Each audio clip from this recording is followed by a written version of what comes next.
I've been thinking about what I want to talk about at the Biennale. Say more. So, how to how to how to protect yourself from people trying to get you to believe things that are not in your best interests.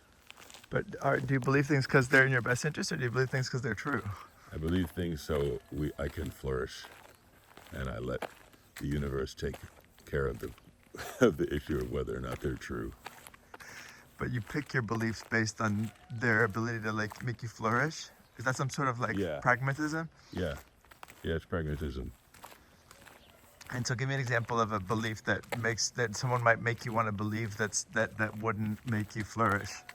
Well, honestly, I was thinking about this whole Heidegger concept of the historicity of belief of being. Uh-huh. That what being is changes based upon world historical reality, Yeah. and I don't think that makes me flourish. Like it puts me in this sort of weak, collapsed position of having to find out from other people what the current understanding of being is. But I'd rather being tell me what being is than have to learn from a bunch of other people or books or the internet. So I feel like if someone inserts in my mind the notion that what being is depends upon society or the world or the human world, then it blocks me off from learning from like that tree what being is. Do you think it's possible that there is a societal understanding of being that applies to most people, but you can also, as an individual, maybe find your own relationship to being? Absolutely, but that's what I want to do. That's what I want to talk about is how do you as an individual or you and the people you care about protect yourselves against a corrupting or just, let's not be so moralistic, a societal understanding that's bad for you. Yeah. No, it's maybe knowing that bad for you understanding is there might help you combat it better. Oh, for So sure. like it's not that the belief that there is this historical understanding of being it doesn't help you flourish. It just means you need to fight against it, which I think Heidegger was saying.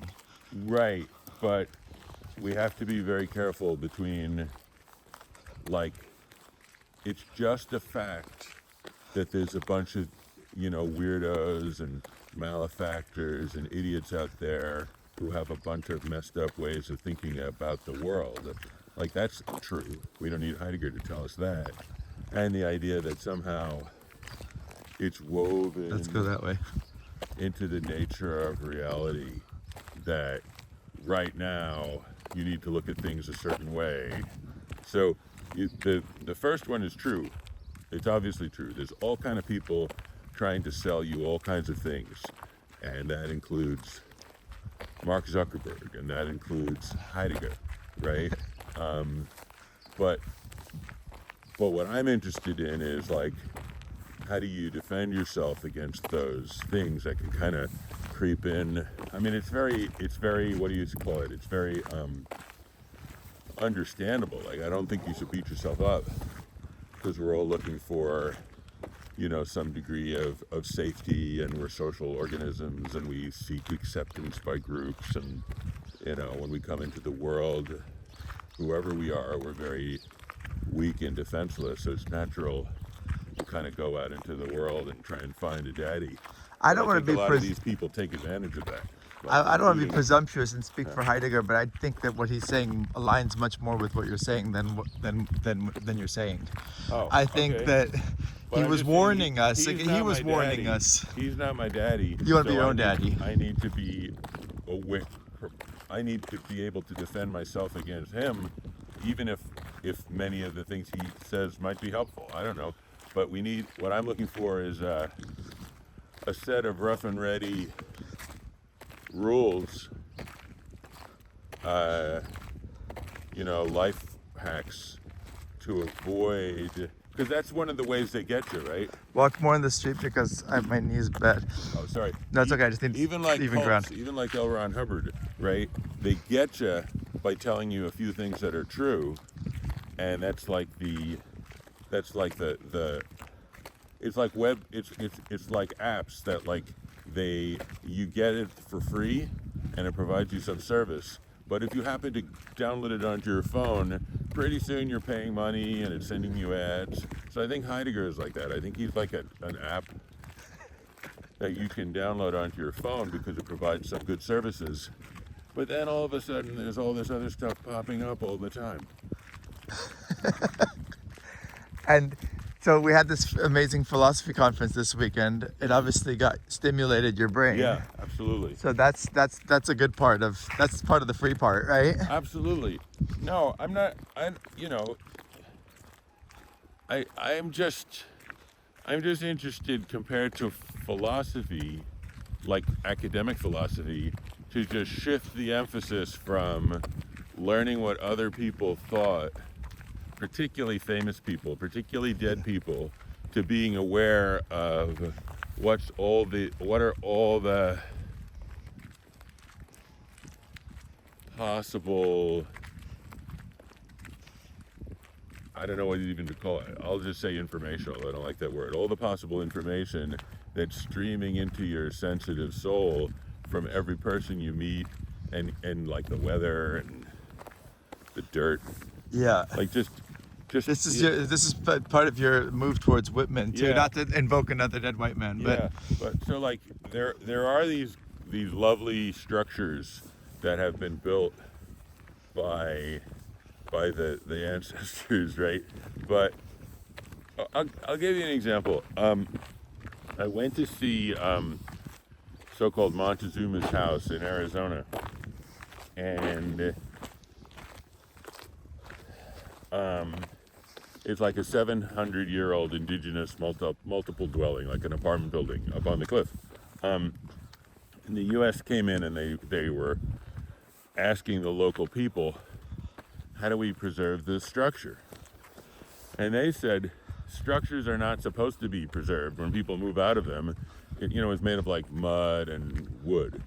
They're just supposed to kind of subside into the landscape, right?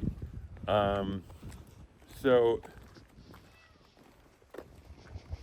when I was a kid, I think I used to always think, well, what do you want me to do? Why are you behind me? I know I'm gonna go on this side of you so that the Okay. sun hits Clever. you directly. Clever. This is not your first rodeo. So when I was a kid, I was like, well, the sign of an advanced civilization is that if you come by 2,000 years later, there are these impressive structures and like statues of their god king 20 feet high made of stone. And that's civilized. And by that structure, by that way of looking at the world, the Hopis are less civilized than the Greeks. Actually liked it. But if you think about it, the idea, like, who made those statues get built? A bunch of assholes, psychotic kings who were oppressing people, priests with these crazy ideas based on the kings or what have you, and they enslaved people and forced them to build giant statues and buildings. This is a psychotic civilization. The Hopis who said, we're going to be sort of very gentle participants in the ecosystem, and then when we die, our structures will go away. That's more civilized. That's more civilized. So in a sense, sometimes you look at the works of like dead white European men, and they're a little bit like Ozymandias, right? They're the results, like the poet Horace said, I want to make myself a monumentum aere perennius. I want to make myself a monument more lasting than bronze with my writing. So a lot of these people, they're trying to, for their own ego, trying to create a monument that will last after their death. Now, they might have enjoyed that, but that doesn't mean we need to listen to them, right? But we can also maybe just learn from it and then Go ahead. discard what's not necessary. I know, but just be careful of that kind of malicious software, right? Because many of these people are smarter than you or I. Right. So they figured out clever ways that you would take the stuff that's good, and then you'd end up, eating like a whole shit sandwich with the bread. Right. But yeah, like Mark gave a great talk, one of the early, maybe the first Biennale, about ruins and how they represent a future that didn't unfold the way that the people who made the ruins meant it to. Right. All And the that's worse why they for turned them. into ruins. All the worse for them, right? But So there why we should learn listen from the to them? ruins. So that's why we hang out in places like this, because they take us out of the linear kind Right, of but temporality. they might also, the poet who wrote about ruins, that the guy who wrote the ruins was thinking, "Look on my works, ye mighty, and despair." But all that's left is like the feet and the birds flying around. We can also take it as a cautionary tale to not waste our lives creating structures that don't actually serve our purposes or the purposes of people we love and care about and are responsible for, and instead try and create structures that will outlive us. Like, what do you want to create a structure that will outlive you for if it's just going to be a shitty pile of ruins? You don't. No. Yeah. But so does this place inspire philosophy for you? I mean, every place does, sure. This is like the same as Encino? Yeah. I love Encino. That's interesting. For me, I mean, the thing is, that's another thing I think to watch out for is the perplexity induced by labels, right? So Bombay Beach, that's a label, and Encino, that's a label. But how many people live in Encino? A lot. Holy cow! And each of them has their own story. Each of them has their own challenges and creative responses to those challenges. So if you're like, oh, I prefer Bombay Beach to Encino, you're just by use of that verbal label, you're missing all this complexity that you could spend 100 lifetimes trying to understand. And do you have any? Because we started the conversation with I'm you. exhilarated. Thanks for talking to me, Tao. I'm exhilarated. Good. Yeah. We started talking about you. Just to wrap it up real quick. We started talking with you saying you were inspired for what you're going to talk about the Biennale. So just to bring it back to this place, because it happens to be where we are. I'll just say this. Now I said it. I wrote it this morning by talking to you, and I don't need to go to my study and spend a lot of time at the computer. Send this to me. I'll just say this. And then tell me about the. Does the theme of The Last Judgment say anything to you? Oh, The Last Judgment. Well, I do hate Orthodox Christianity. I think it's done it's an incredibly cruel and kind of like disastrous system that human beings have suffered under for many years and do continue to suffer under. It comes from, they tell people it's the last judgment in order to push them around and scare them. And think, oh, if I don't listen to what this priest says, I'm going to be tortured by God after I die, which of course is a total lie. So I think that's a kind of a tool of oppression, the phrase, the last judgment. But, on the spirit that we can, like you said, we can always take what was old and reuse it. You might say, for last, we should say ultimate or most profound judgment. And that might be the judgment that you and the people you care about and the community and the earth are rendering on ourselves all the time, So like we want to take this sort of authoritarian image and repurpose it. We could say, well, I mean, if you want to be funny, you could say last meaning most recent rather than the one in the future. Like the most recent act of judgment. The most recent act of judgment. Don't be a slave to the most recent act of judgment, because you could rejudge. I mean, maybe we need to switch from the metaphor of a judge rendering a judgment to like community policing almost. Like we ourselves have to have a community that's able to reflect upon whether we're getting in jams and scrapes or doing things that are causing our lives to be more limited or more cruel than we want, and we are all free to judge that. That's what I think I would. That's my take on The Last Judgment. I like it because it feels like the apocalypse has happened here, and the apocalypse is what, the revealing, and it's revealed. These are revealing. So I think this has revealed a lot of the problems of our current civilization. Yeah, that's And a so beautiful now way of looking at it. Yeah.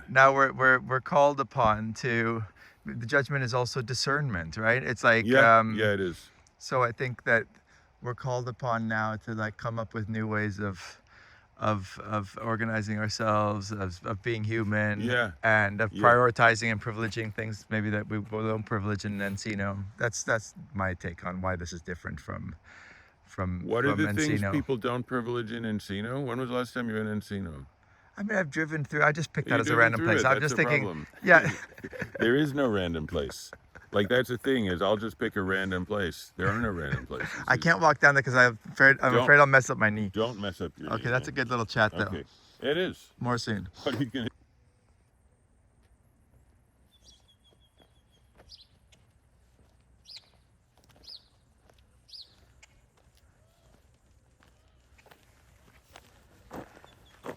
I think I want to push back on your idea that every place is the same. I feel like that's like leveling meaningful differences in a way that is like unfortunate. And just as you lose something when you How is it leveling meaningful differences?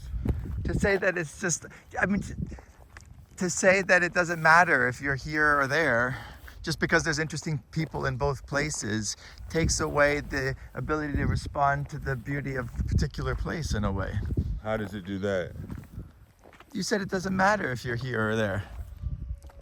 Well, what I meant to say, I mean, you had the tape running, so you can prove if I said it or I didn't. But what I was trying to hold space for is the idea that there's infinite. There's more information. There's more poetry. There's more joy and sorrow to be picked up in any community on Earth than I could understand if I devoted my entire life to it. So I was trying to hold space for the idea that just because something might have a name associated with it and images associated with it, Encino has a name and it looks a certain way, that we shouldn't be blinded by the name and that image to the fact that there are innumerable angels and gargoyles emerging and dying every second in every place. I guess those forces Those are that very you distinctive angels and gargoyles. So I'm not saying it's the same in the sense that, like, Mark was talking about this last night and he was right. The same doesn't mean the same the way two pennies are the same. Yeah. Yeah. I just think some of those forces that you talked about of Zuckerberg and commodification and technologization have been more successful in a place like, let's just pick any kind of suburb that has flattened all the difference, which has been every house is the same from every other, and people's lives have been really squashed from creativity. You're occupying a stance that This is new. This whole encampment wasn't here last time I walked by here. Who are they and what did they want from us?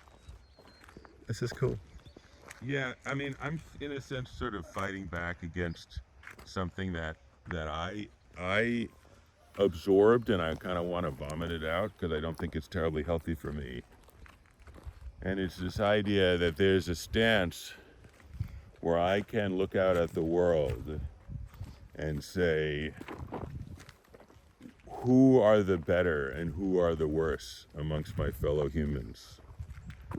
And I can have some rules where I can say, okay, if you live in a suburb, I don't need to worry about you, but if you live in a kooky trailer decorated by like mannequin heads and glitter, I do need to worry about you because you might have something interesting to say. And I think I picked that up from my mom. I think I picked that up from Nietzsche. Right. But I've come to think that very similar figures, by the way, Charlotte Kaplan and Nietzsche, Friedrich Nietzsche. But I think that was a joke. But I think that Cue laugh track. what I think I think that is really just a position that I'll speak in first person, that I would come to through fear and self-protection, because it can be very frightening to look out at a world full of identical houses and be like, oh my God, maybe I'm worthless. Am I the same as those people in those identical houses? Why do my needs need to be taken care of then? What makes me special? Right. But I think that is that's kind of self-defensive way, a self-protective way of looking at things. Should I stop talking? No, go ahead. That kind of self-defensive and self-protective way of looking at things makes one lose a lot. Because just because their houses look the same, why do you think that they're not worth talking to?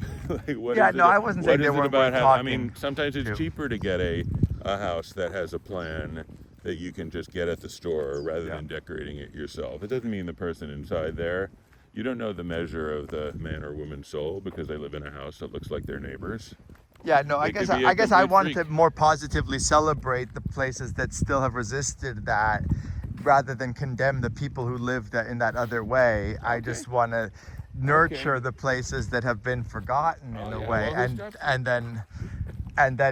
say, look, there might be something to pick up from these ruins, right? But to the be way learned you said from. It was, don't you think it's better than Encino?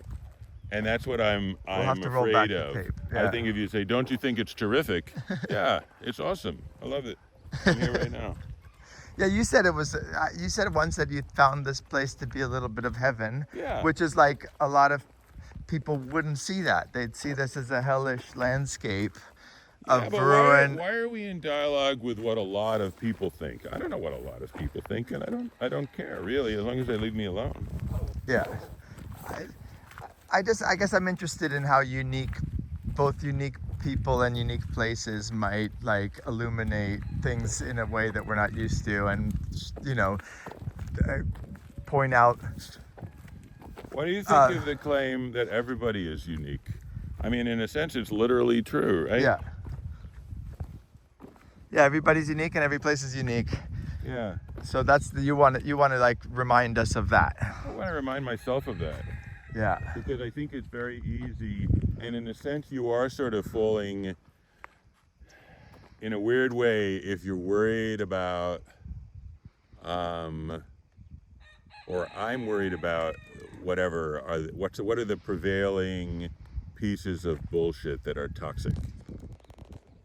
One of the prevailing pieces of bullshit that is toxic is to be afraid that your individuality is not enough, and then to decide, what can I purchase and what moves can I make to make me be enough when there are so many other people. And I think if you start down that path, you'll end up making a lot of money for people trying to sell you shit, but you won't really ever reach a point where you feel that you're enough, because it's not designed to make you feel that way. It's designed to make you buy more stuff. So I think I feel like, don't get on the merry-go-round. Don't get on the merry-go-round of saying, I with my body aren't enough, that I need to do something extra to make myself more special than my brothers and my sisters. So one of the things that I love about this place is that in Encino, since we've picked that as this unfortunate random other place, but you can walk around and be encouraged to buy a lot of stuff, right, and be distracted by that. And the fact that there's nothing to buy here is a feature, not a bug. Yeah, but I guess my mind thinks, even if there's not money, there's plenty to buy here, and you can spend your life being worried you're not buying the right thing. There's a tension, right? I want to do something so that the other people here will pay attention to me. is a big one, I guess. So Yeah. like, if you're like, I didn't do enough at Bombay Beach to get people to pay attention to me, I'm going to do more. You're participating in the same economy as the people that you call the people from Encino. You're just using a different currency. Right? Yeah. Again, that's And a it is flattening fine. of differences to me. I think you're trying to make things the same that maybe aren't. And I think both of our goals is just to try and pick out the individuality of people and places. And you just wanted to remind us that there is a lot of individuality and uniqueness to be found in places where people might not see it as well, obvious. I guess I feel like this is my approach whenever there's a long-standing war, right? And not all wars are prosecuted by means of physical violence. They can be prosecuted by means of emotional violence or verbal violence. So whenever there's a war, like when there's a war between let's People say, who want to put the butter on the top of the toast or the bottom of the toast. yeah, well, what I was gonna say, okay, I like to point out that there's more diversity within each side than there is between the two sides. Mm-hmm. So I try and break up that way of thinking for myself. So if people are like, oh, you're a Jew, man, you should be at a perpetual war against Muslims. My response is like, a Jewish thinker like Maimonides has so much more in common with a Jewish thinker like Ibn Rushd, Averroes, because they're both Aristotelian, than You mean a Muslim thinker? a Muslim thinker. Yeah, a Muslim thinker. Thank you. A Muslim thinker like Averroes, then either of them has to do with some loudmouth jackass encouraging violence in the Middle East. Right. So there's so much more commonality between certain members of the supposedly warring tribes than there is within each tribe. So I try and always think like, so there's this war between the artists and the normies, right? Right. The individualists and the normies. And I'm anti-war, man. I'm a pacifist. So anytime I look at a war like that, I immediately think, are there normies who are more like artists and artists who are more like normies, so that we can break up this logjam and start to think, wow, what do I not like about normies? Well, they're always running around trying to be safe and accumulate money. Well, don't artists run around and try and be safe and accumulate reputation? Right. Yeah, of course they do. So Have you ever seen this behind you? what is it? So someone wanted to make a commentary on how Bombay Beach was becoming more commodified. Uh-huh. And it's a square little town and people were fighting over real estate. Right. So if you thought of Bombay Beach as a monopoly board, this would be Park Place. Oh, that's funny. So that's the little hotel, and that's a commentary on exactly what you're talking about. Oh, that's interesting. Yeah. So But I like that there's a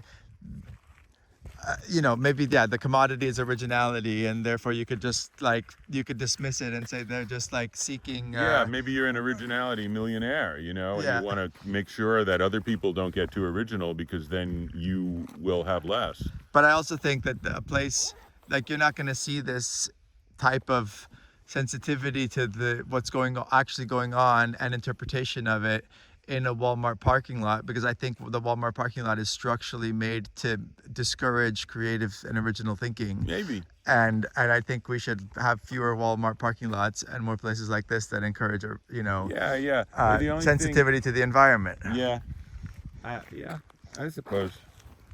But you get that. I I'm think we're after the uncomfortable. same thing. I think we're just hitting it from different angles, and that's just making it seem like we're more opposed than we are. You get that I'm uncomfortable with the idea that, like, to have a meaningful life, you have to live in an unusual house and dress in an unusual way. I don't think that's true. But you don't think we should be fighting against those forces that aren't coming from those individuals. I think that they're coming from institutions that are designed to squash all the beauty in those individuals that you're recognizing, but are harder to recognize because they've been put into this place that benefits, the Walton family instead of benefiting their neighbors. Yeah, I mean, I think that you have to be careful of if you get too much like everything is the same, everything's fine, then it might discourage resistance to these I guess my feeling structures. Is, like, we've created a society where there's a lot of consumer goods that are available. And that means people can buy that stuff and live their lives by their own terms a lot easier than they could in the kind of society that Heidegger was trying to create. Because in that society, there was monumental art, and then a repressive state that forged people's subjectivity to in the mold created by those artists and by that state and those thinkers.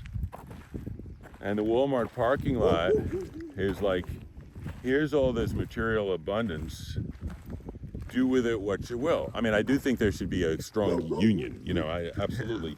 But just to look at the aesthetics of it, or the kind of world that is suggested by the Walmart parking lot, it's so much better than the world created by the Greek temple. Jesus Christ. No. It's so much better, Tao. Why? Because you can get stuff. You don't need to go to some fucking priest of Apollo and listen to what he thinks. Okay, so you believe in progress. Yeah, so do your own thing with it. The world of the Greek temple was hell. Most people were slaves. It was awful. Like, let's not forget that. I think most people are slaves into this much more nefarious and effective. There's a more effective enslavement happening. It's more subtle, maybe, than that. But you people really want some. I'm not saying we should go backwards. I don't want to go backwards. I don't want to go backwards 2,500 years. I believe in progress. That's what makes me progressive. Okay. But I also don't think that we should say like, oh, I mean, this is almost like what's his name? What's the Harvard guy with the King Tut? But no, who's the curly-haired Harvard professor? Pinker. Yeah, Steven Pinker, who thinks that everything is so wonderful today because fewer people are dying in wars and. Well, it's great. If you're one of the people dying in wars, you're going to say you've got a point. I like David Graeber more than I like Steven Pinker. I thought you would, but I don't think David Graeber would say that the Walmart parking lot is just unequivocally better than the Greek temple. Oh, I think he would. Because the Greek temple is wrapped up in these really, like kill your husband and rape you world, or like kill you and take your kid and make him work in a salt mine for 2 years until he drops dead. It was incredibly horrible. Yeah. We really can't romanticize any of these horrible, horrible systems of oppression from the past. And then if you're like, well, I think the Walton family should be taxed more. Well, yeah. Yeah, they should. Obviously. I agree we should look forward and not back. And if we look back, it only should be to learn or see like aspects that we may have lost. Yeah. And I think that you can see it even our own lifetimes. You don't have to go back 2,000 years. You can just go back 40 or 50 years and see the types of things that are age that we've sacrificed in the name of progress. Right. Yeah. What is it that you feel nostalgic for? I mean, some of the things I find here. Good morning. Hi. Good morning. A simple sense of community of like going for a walk and not going to buy anything and not being confronted with billboards and not being confronted here's my with. question. Do you think if you were like a tax attorney living in Encino, Uh-huh. and you wanted to go for a walk with people and talk, you could use Meetup and you could find someone to go for a walk and talk with, or no? There was an article in the LA Times like 15 years ago that interviewed, surveyed people and asked them where they felt the most sense of community in Yeah. different neighborhoods of LA. Yeah. And number one was like Leimert Park on, in South Central. Yeah. And number 50 was, what's it called? It's like, hold on, it's gonna come to my I haven't had my coffee yet, so this is why my brain is not quite functioning yet. But it was not Encino, but one of these ultra Republican suburban neighborhoods deep in the valley, where on paper they were having a much better life than the people in Leimert Park. Yeah, I mean, And okay, that's good. but nobody knew their neighbors. Right. You know, I remember living on Coldwater Canyon in Beverly Hills. I had no idea who lived to my left or to my right. Right. And if I wanted to go see a friend, I'd drive for half an hour. Right. Yeah, And I couldn't even walk. There wasn't even a sidewalk outside my house. Yeah. I had to like get in the car even if I wanted to leave my house. There was like literally the only thing you could do. I'd drive to go for a walk. But my question is, if you were to get I don't know all the apps, but it used to be there was an app called Meetup. And if you said Encino Walker looking for someone to go for a walk, could you find anybody? See, my contention is you could. So if people want that, Yeah, I just They think should that do there's it. They should do it. I think some places nurture a certain way of life that is healthier for the soul, even if there's a lot of money there. Like I had some great Italian restaurant in Beverly Hills when I was growing up, and there were these like Neapolitan guys, and they said, this is great because we're gonna make $1 million soon. Yeah. But as soon as I make $1 million, I'm going back to Italy because I don't want my kids growing up right. in this environment where they're gonna come up to me and say, I want to be an actor. Right. Have you met their kids? No, this was a long time ago. I wonder if they ever made it back. You I'm should sure the follow- million you should turned into follow up. 5 million. You should follow up on their kids and see what they think. But Yeah, I guess what I'm worried about is what I would call like the scarcity approach to meaning. Like, I feel like meaning, it's always tumbling down from the sky. It's always bubbling up from the ground. And if you miss some meaning, don't worry, there'll be some more meaning coming around tomorrow. So like, sure, if people can do architecture that fosters a sense of community and get people off their phones and get people out of their cars, I'm not against that. I think that's a great idea. But I want to come at it from a sense of like that there's abundant meaning and we're just sort of channeling it a little bit. Because I think the other one, in a weird way, it's a technological approach to the resistance to technicity, right? In a weird way, if you're like, I want to build some kind of a house that'll be full of meaning for people and me and my friends, and not this other kind of house which is bad for meaning, you're already playing the game of maximizing and optimizing. but going back to your original thought, maybe if the house is just allowed to be made instead of by a system that is meant to dehumanize. The system is the same as the old white man. The system is cheaper. I want to draw a parallel between the old white man that we're going to look back on, and you said we started our conversation this morning, you saying that you want to find your own being. Let's replace house with being there and say, it's much better if you make your own house like this than it is if you live in the one that's made by the corporation that's meant to dehumanize you. Yeah, I guess, but by giving you fancier appliances and a bigger lawn But you do need to figure out issues of scale, and then you also need to figure out issues of unintended consequences. Yeah.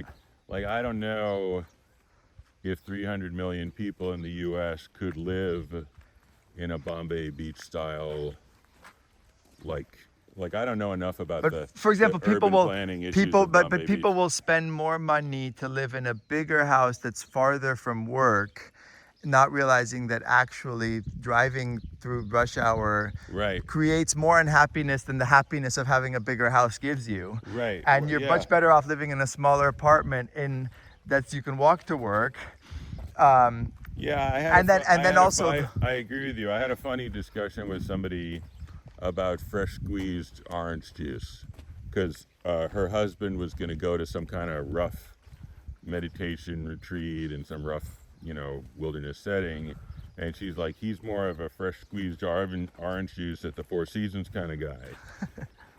and I said, the pleasure, the gain in pleasure you get, and this is a point that Epicurus makes, but it's not original to me, but the gain in pleasure that you get from, like, when you're incredibly thirsty, like, just imagine you decide to go the whole day on a black fast, right? Mm-hmm. And you don't drink anything, and by mistake you eat some chips because you're super thirsty. And now imagine the kind of pleasure you'll get by drinking water. That's like going from 0 to 99. Yeah. And now imagine the pleasure you'll get from, instead of water, you've been drinking water all day and someone brings you fresh squeezed, I was about to say squash freeze, but no, fresh squeezed orange juice. That's like from 99 to like 99.4. Right. It's so much less of a gain in pleasure to go from thirsty to drinking clean, fresh water, or just regular water, water from Chipotle, than it is to go from the water from Chipotle to like fresh squeezed orange juice. So I think you're absolutely right. I think people can get confused. And a lot of people can get confused. And that's true. And that's too bad, I suppose. The place with the least sense of belonging to a neighborhood was Simi Valley. Oh, no kidding. It finally came to my head. Interesting. Versus Lemert Park. Yeah. And I just think we live in a culture that maybe privileges, like, the person who made it to Simi Valley, right? Not realizing that they, in their material conditions, are actually sacrificing more than they realize. So my by question having is, the big house in Simi Valley. What can I do about the internal parts of me that are worried about status? And how can I learn to quieten those or give them what they need rather than what they think they need? Like, that's my project, rather than worrying about what someone else is doing. I mean, that's kind of his... Good morning. Go on by. Hi, good morning. Morning. Good morning. Like, if I find myself suddenly worried that I'm not in a bigger house or I don't have more money, I want to reflect upon the status-seeking consumerist within the gates of the castle, rather than that supposed some guy out there. I don't know his story. I would have to get to know him personally. I don't want to make judgments of people based upon these big categories. I'm really worried about that. Right. Because I think that the making of judgments of masses of people based on big categories is something that is an enemy within my castle gates. Yeah. So I wish to deal with that enemy. Yeah, and I think that our society tells you that ending up here is failure, and ending up in Simi Valley is success. And right. I just would like to maybe nudge people in the direction and realize that even in this place where it seems that everything's gone wrong and everything is terrible, there's ways in which it's better. I'm just interested in providing us, I think everybody's birthright is this abundant meaning.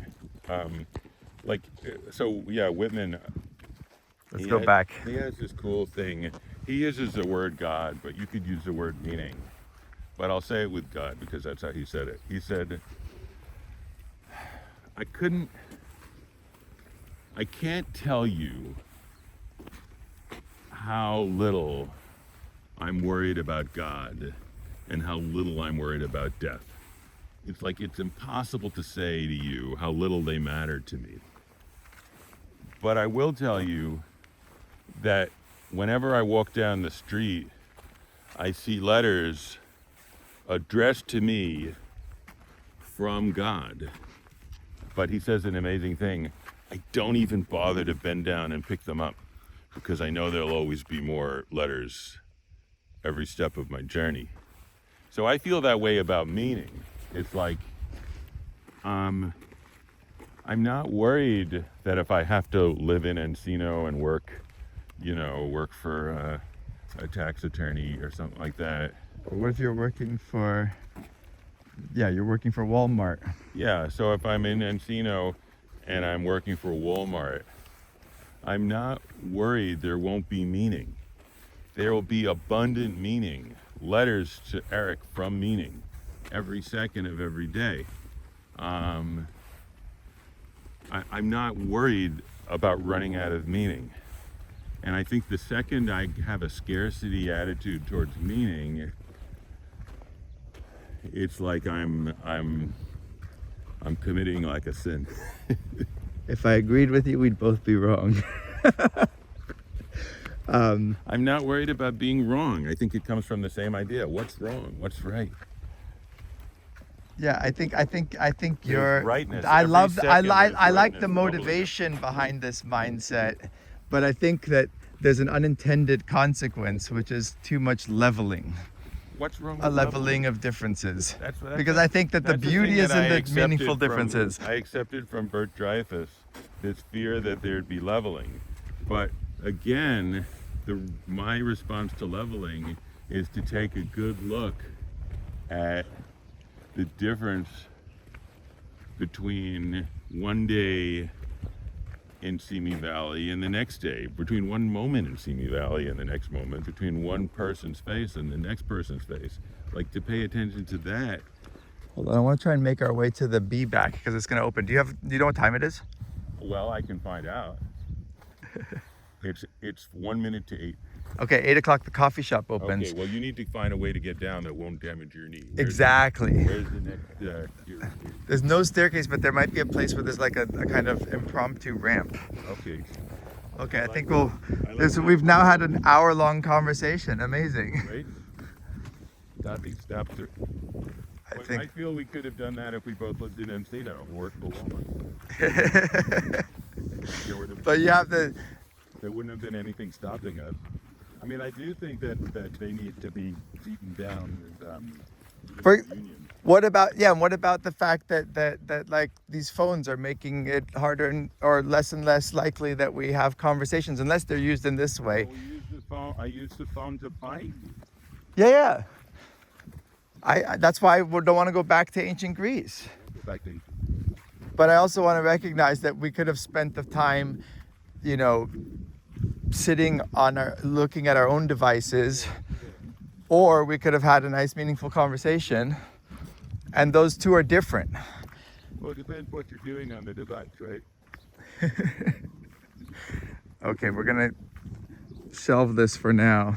I had a thing I realized about things that Wait, this looks like there might be a shallow indentation that I could get down. Yeah, if I go carefully. Yeah. Okay, what is your realization before I stop like, rolling? Whenever there are two things, they're the same and different. Because if they weren't different, they wouldn't be two things. They'd be one thing. Yeah. But if they weren't, what did I say? If they weren't different, they would be one thing. Yeah. But if they weren't the same, they wouldn't both be things. Mic drop.